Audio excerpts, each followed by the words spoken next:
Good evening, everybody. Welcome. This is Born Political. Very, very excited today. We have a town. The town planner is with me today. Jonathan Reiner. Like, these are the people that we say behind the scenes. Not so much with the town planner. I see him out and about. He runs different meetings. That we see across town. He's responsible for a lot of great things that have happened. I met him early on when he first got hired. I was on the town council. And had the pleasure actually to see all the great work that he's been able to do, and actually build a staff that around him. I think we can all be very proud of here in Groton. This is Born Political, so before we get into all the Groton stuff, we're going to find out a little bit about John, find out what makes him tick a little bit. I found some things about him offline just now that we're gonna talk about him. Some jujitsu in there, a couple of other things he does. So Jonathan, welcome to the show. All right, thanks for having me, Joe. I'm really excited about this. We've been trying to make the stars have aligned, and here you are tonight. So Born Political basically to me was a show that I created mostly because a lot of people are like, oh, this person, I don't really know who they are or what they do in town, or you think one thing about somebody and then you interview them, and I have people coming to me in town and say, I had no idea that guy did that, and I said that like 3 times just in the short time that we talked before the show. Yeah. So, where were you born? Born Political? So I was born in Providence, Rhode Island, grew up in Cranston, and I always loved being down by the water. I went to University of Rhode Island and kind of never left South County. I bounced between kind of Narragansett and South Kingstown when I was in college and grad school.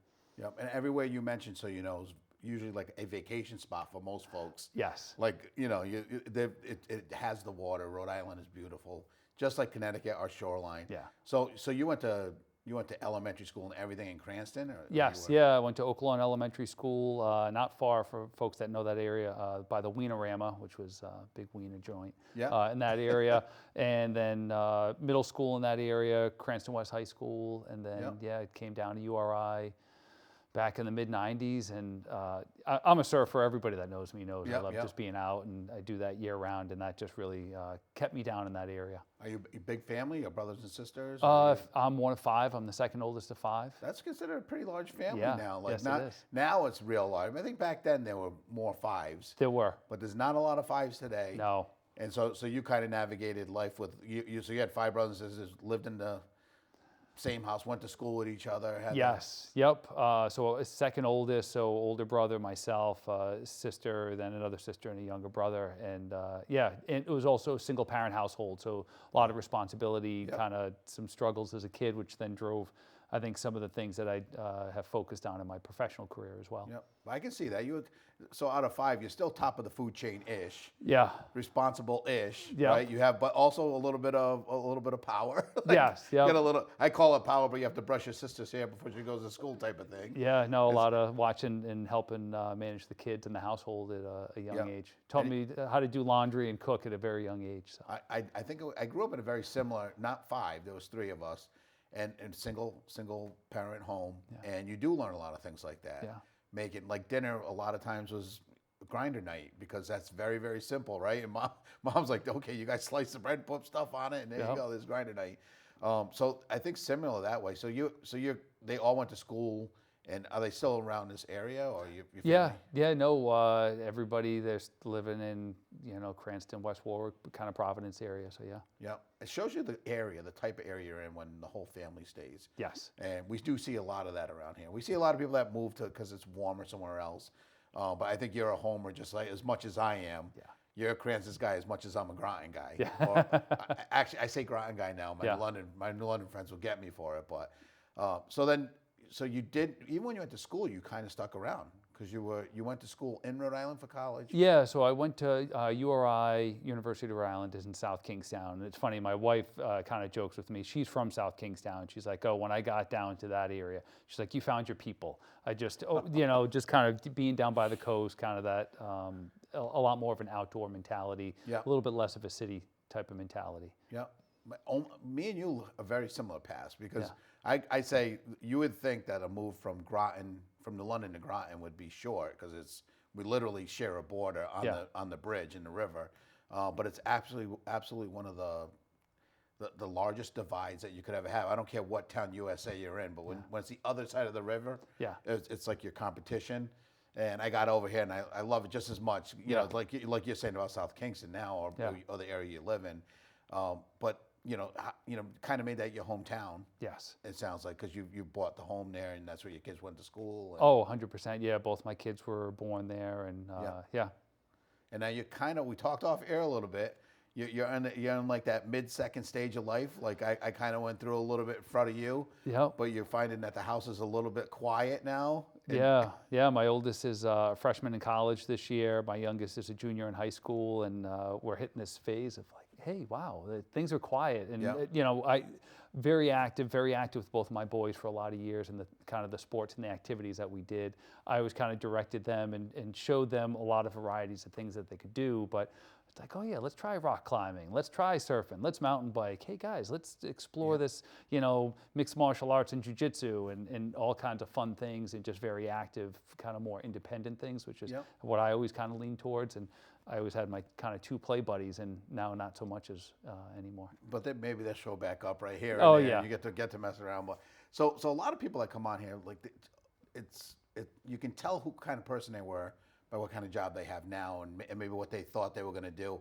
Like a police officer I've interviewed, and they go, oh, I always wanted to be a police officer. My uncle was a police officer, or somebody. Now, was this this great planner that you knew when you were young, or was it this like when you were choosing a career, and when you were younger, you might have had something obvious. I wanted to be a baseball player. It did not work out, like it hasn't for many. But what were the dreams, and how'd you end up where you are? Yeah, so when I was younger, I was thinking, all right, maybe I want to be a doctor, or I want to be a lawyer. And I think I don't like, I can't watch like operations and stuff like that. So yeah, a doctor, not in there.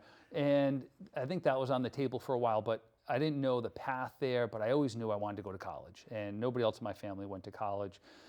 I had no idea what urban planning was, and even when I got to college, I was kind of navigating my way through, like, what do I do? What are the next steps? And I never liked politics. We never talked about it in the household as a kid, and I took an international politics class with Professor Mark Janest at URI, and was fascinated by it. It was just, wow, it really grabbed me. And then I also stumbled into marine affairs, which is coastal management, and was just, the two subjects both really spoke to me. So I ended up double majoring in both political science and marine affairs, and through the political science end, did a lot about Rhode Island politics. I took a class with Bruce Sunland, who was former governor of Rhode Island, and focused a lot on law classes too. Was really fascinated by the legal side, and the same in the marine affairs end. I was like, all right, well, I know if I want to be successful, I got to go to grad school. So I applied to grad school in marine affairs, and started working in that on that degree.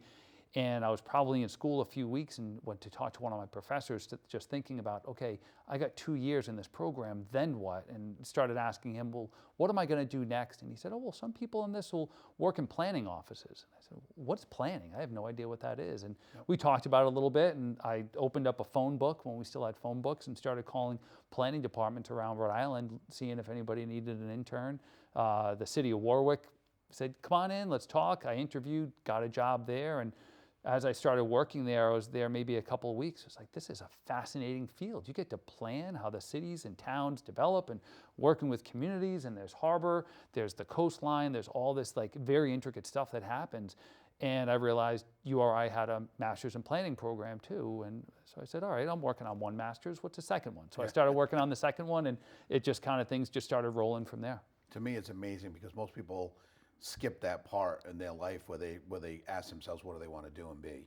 And I think sometimes that's what college does, right? It makes you get you thinking about. I didn't go to college. In my head, I kind of always knew I wanted to work my hands. I'm one of the few, to me, lucky ones that actually it worked out for, and it was something I wanted to do. But to watch you and watch you even talk about and be excited about, like, the planning part, but also having the presence, or having the maybe not your presence. The teacher said, gave you a little direction, and making phone calls, and actually interning, I think it's not a lost art, because it still happens, but fewer young people talk about internships. And I think, those usually lead into really good opportunities, or you go and say, you know what, I hated it. Because your story's not always the, oh, wow, I was fascinated. It was, oh, I found out what I don't want to do.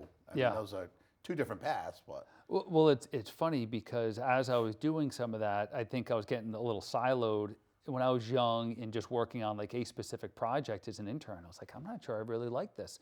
I think I might end grad school. I really like being outside. I think I want to work in landscaping. And I remember thinking that over the course of a summer, I was like, I think this might be it. And a job that I had applied for, working for the Rhode Island Coastal Resources Management Council, called me up and said, hey, John, that job that you had applied for a number of months back as an intern is open. We'd love to have you come work for us. It's like, oh, here's this great opportunity. I can't pass that up. And I wasn't there long. I was 23 at the time. And also in the past, while I was in grad school, I was a teaching assistant for one of my professors, and I was interning for the city of Cranston. So I was trying to like put my feelers out in a lot of things. And I saw an opening for the town planner in Foster, Rhode Island. I was 23 years old and I got the job. I was like, oh, here I was thinking about leaving the field because I didn't want to be siloed in one thing. And then I ended up being the town planner somewhere. Now did you apply, not facetiously, obviously you wanted the job, but as a 23-year-old kid, fresh out of college, you're probably thinking somebody's probably going to have more experience, but you're limited too when you're a small town, so it's good thinking, right? Yes, yep. And I was still in grad school, so I was actually still working on both of my master's degrees while I had this job, and I was like, well, let me try and give it a more of a shot. And then the variety of things that I saw being the town planner, wow, this is fascinating, and I kind of didn't look back. And I love what I do. It doesn't feel like work. Some days it does, but obviously, a right. lot of days it doesn't. Yeah, council meetings, and right. I think the fun part is seeing. I have the joy of, if I weld a handrail and put it up and put it at the casino somewhere, if I go there 10 years later, it's still there. There's something that you built, right? Yeah. I think that town planning is very similar, because you can walk to any town USA and someone had their fingerprint on it. There was a lot of work that got done before that building was approved. Yeah. And the planning part of it is the interesting part. The not in my backyard versus the business versus and that's where I think the politics come in, like you mentioned, because there is really, and you said this off air, and it struck me that there really is, there's nothing more near and dear to people than their home. I mean, obviously your children and your family first, but there's really, you're centered around and you're driving to every single night. And so if there's an empty lot next to you, school that was there, not there now, what do we do with that property? And that becomes very, very tough. Yeah. For some part, it's probably one of the tougher part of the jobs, but probably also the more exciting parts too. It can be the most exciting. It can help bring a community together, and the only constant is change. It's what has allowed us as a species to drive our ability to adapt to change. So we have to be ready for that, but it's not just one person's idea. It's how do you bring that whole group together and getting good feedback and good communication. And that's such a small part. I say change where you had an empty lot next to you, but change is also, and I know you work with this, and I think we've recently hired someone in town, but what are you going to do next with global warming? Yeah. What's our town look like? Where's the shoreline? So when you see some pictures of Florida in areas, in 75 years, Miami's really not it's not a voting district anymore unless the city of Atlantis gets votes by all accounts. Yeah. And so now you're kind of piling that on top of everything else. What's our town going to look like in 30 or 40 years? And I'm sure as a planner, you're looking you have to look at the next 5 like really close. Yeah. But what's the 30-year look? Is it mostly environmental, or is it what's the town look like at all? Well, fortunately, a lot of the elevation of where we are there certainly low-lying parts that are going to be impacted by climate change and global warming over the next, 10, 20, 30 years, certainly. And we want to think, all right, what's happening 5 years, 10 years in the shorter term, but then when you start thinking about the scale of climate change, global warming, you have to think the 20, 30, 50 years out. And are we retreating? Are we, building up walls? What can we do? Some of the shorter term things to lessen some of those impacts. But at some point, there are going to be some really hard choices that we need to make as a community. Yeah, and that usually means money involved and referendums. And how do you really begin that discussion? It all starts, and we're going to plug some maybe positions that we need to fill in town. It starts at boards and commissions. It starts at people doing the work where, I'm a member of the EDC and I'll knock on businesses' doors and ask them what they want.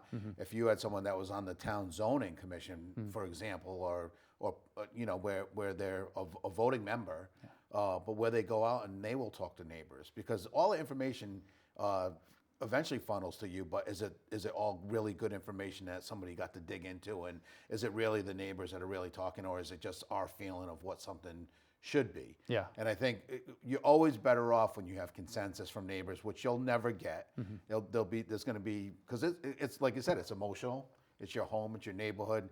We don't want a stoplight in our neighborhood. That can become like a firestorm. I've seen it. Yep. And that's why when people say politics are easy, I remind them that some of the toughest choices we've all been through some stuff in our life, and we've had tough choices. But some of it was just voting on a stoplight, like, because some people are going to hate you for it, and you think it's right, and you're going to vote for it, but you're getting yourself a position. But setting up the job opportunity talk, probably not the best way to segue into it. But what somebody that wants to get involved, that wants to say, I want to make a difference, what position would you say? Something that's doesn't even have to be open now, something they could think about. But what would you push them into, or think that they should maybe? Yeah, so it's funny because I think people used to, oh, well, how can I get involved? And it used to be, well, show up at a planning and zoning commission meeting. And a lot of planning and zoning commission meetings are not that exciting, because it's maybe dealing with an application long before it's already at a stage where the zoning's in place. Yep. Somebody's designed something that meets the zoning, is consistent with our long range plan.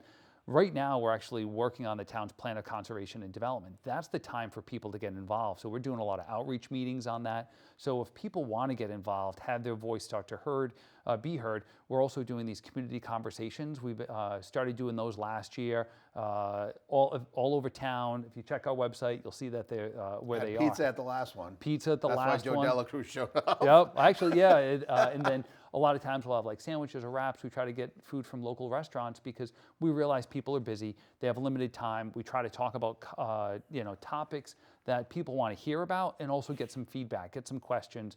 And we're open to reaching out to any other group. So some of it is first just, hey, we need to hear from people, because that's the toughest thing.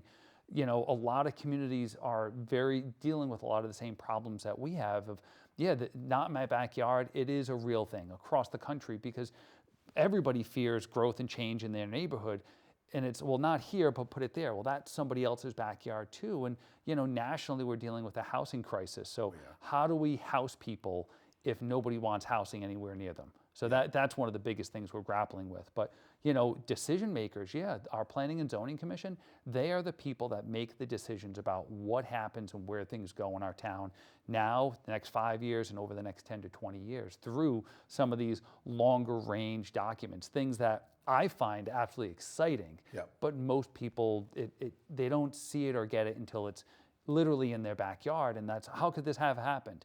How could this gas station get built here? Well, the zoning on there has been commercial for 15 years, Yep. and now somebody wants to do something about it. Yeah, and so when it reminds me of being on the council, or even at the state level, when someone would say, look at that, I watched the meeting, and you all talked about it for 3 minutes, and you voted on it, and it passed. And what they didn't see was the 2 years of meetings before we voted, whether the school referendum or something as simple. I remember, not simple, but it was a $3 million project, and it was a pump that had to go at the Flanders pumping station, maybe 8 years ago or something like that. They go, you guys just approved it. It was $3 million. You just approved it. And I said, well, we did, but we also had counselors. Like, we had 2 of the counselors suited up and climbed down 100 and something feet down there to see this pump that was going to cost the town almost $3 million, because they wanted to see with their own eyes.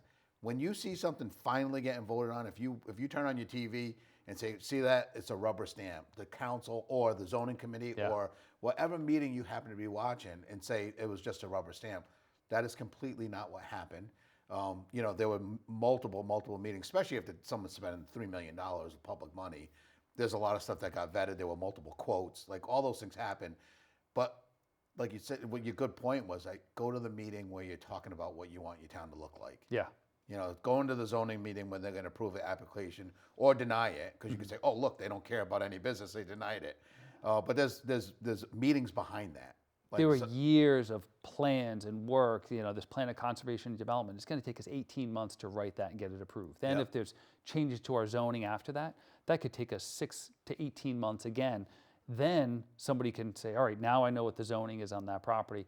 Now I can start putting an application together, which might take them 6 months to design it and then bring something before us to start reviewing. So, I mean, you're talking years to make some of these things happen. The same goes with our excess town properties. None of that happens overnight. There's a lot of discussion, debate with the council. There's a lot of public input, and then just the whole process for choosing a developer, and then they have to go through a regulatory process. Yeah. And what's an RFP even look like? Before I used to say, the school's empty. Just put a for sale sign in the front lawn. What are we doing? What are we waiting for? Yeah. And I think that's the general consensus for most people that haven't gone through the tough meetings. Yeah. Where I say tough, but where everyone's input is on it. What we forget is that school that's empty, no matter where it is in town, 40,000 people own it. Yes. Right? Or however many voters that we have in town actually own it and decide what happens with it. And that's what I hope people get excited about it, because, we're only down to like 10 minutes left, but I want to talk about what has happened in Groton. You've been here for like 8 years, and I remember 10 years. So I was fresh on the council. You were hired. And I remember you coming in saying, this is what my plans are. Why can't we look like this? Why can't we do that? I think we are very unique, not unique because the New England pattern. We're New England. We have multiple fire districts. We have multiple governments within governments. So there is some weaving and bobbing to do, but I'm very happy personally from what I've seen for your 10 years here, and I thank you for your service to the town. But what excites you? There's some major projects went through and are done, and we see the apartment building that we can see from 95. I mean, that's something that makes me excited. I know it's going to bring more people to our town, might make a traffic problem, could do X, Y, and Z. But really, we wanted to get cars off the road. I remember thinking, how does EB have all these folks driving away? It looks like we're making progress to me. Yeah. And what are you excited about? I mean, that's a big subject to talk about for 10 minutes, but. Yeah. So, I've been here a little over 10 years. This is the longest I've ever worked anywhere. Last job in Rhode Island, planning director in North Kingstown. I was there for almost 10, so this is the longest I've ever been somewhere. So, Triton Square, the old Sealy School. I think that's a really exciting project. It's going to be, I think, about 306 multifamily housing units. Yeah, that's going to help a little bit ease that burden. So, we have 39,000 people that live in town. We have over 27,000 jobs. 82% of those people commute to Groton. If we care about climate change, and global warming, a big contributor to that is greenhouse gas emissions. We have a lot of people driving here and driving home every day. Yeah. If we want better retail and better services here, without the people, the bodies here, then that money's going to other places. Yeah. So those types of projects I think are fascinating. Working on the other excess properties that we're doing, it's how can we help take a property that is blighted, that's a brownfield, run down and contaminated, and turn it into something special. It's not all going to be just multifamily housing. There can be mixes of, whether it's parkland and open space with housing that can meet all types of income levels. When we think about like Pleasant Valley School, Groton Heights, we're working on those. We've done a little bit of open space acquisition in the time I've been here, the Wolfbrook property, which is really exciting. And constantly just, that balance between development and conservation. That's something how can we improve the environment through some of the development applications that we have? Yeah, and when I think of even our downtown, that we always, whenever survey we've ever done, anyone, if you don't need a survey, you walk down, people say, why can't we do something with this in the center of town? Yeah. First of all, it is privately owned, and secondly, it always comes down to how many people, if we build something, how many people will come. Yeah. And what are the odds that you worked at Electric Boat all day and then drove to Preston, that you're going to come back in town to eat? Mm-hmm. The odds get much better when you have 306 apartments that are full with folks that, and already you can see people's minds churning. Like, do I open up this coffee shop right next to this, where I know there's going to be 306 people, maybe 600 and something people that come by and see me? And that's just, it's the ripple, right? You throw in the stone and one place gets developed, and all of a sudden all this ripple effect happens. I'm excited because I've seen the submarine build go up in the 80s and then down and dip. I don't think we were ever thinking about riding the wave and working with the wave. We just kind of sat on and went, and then when it was done, it was done. Yeah. I find that it's completely different, especially with you at the helm and what your energy that you brought right from the beginning was, okay, listen, EB is building. 10 years ago, we were seeing the POs start to come and they were talking about ramping up. We're there now. And I think we're in a position because of a lot of the work that you and your department have done that we can not just ride the wave, but get sideways with it and keep it going. Yeah.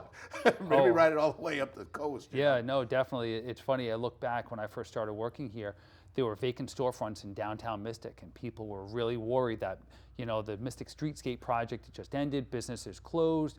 We need to save Mystic. That's a big priority. And now it's, hey, we got too much happening in Mystic. It's been too successful. There's concerns about traffic, about what's happening at night. So it's how do you balance that level of growth? And then we look at areas like downtown Groton, like you said, it's privately owned. But if we start having successful development in other areas around that downtown, so whether it's the Triton Square, Pleasant Valley, and people see, oh wow, look at how successful that is, great add to the tax base, and it's making money for those developers who are building and continuing to build and invest in our community, then you'll see that kind of success keep going. A little over a year ago, we did a housing market study because people are saying, well, how much development do we really need?